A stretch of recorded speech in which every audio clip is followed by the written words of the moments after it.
No niin, loppusuora aerohommasta on nyt tässä. Eli tässä meillä on tämä tuote. Tässä. Näin. Täällä on tämä lapa ja näin. Tämmönen. On pikkusen liian pitkä, mutta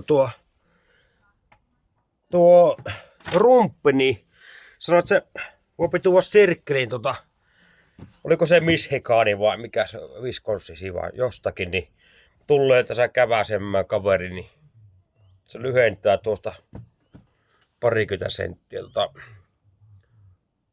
tuota puuta. Ja tässä oli pikku tilanne, kun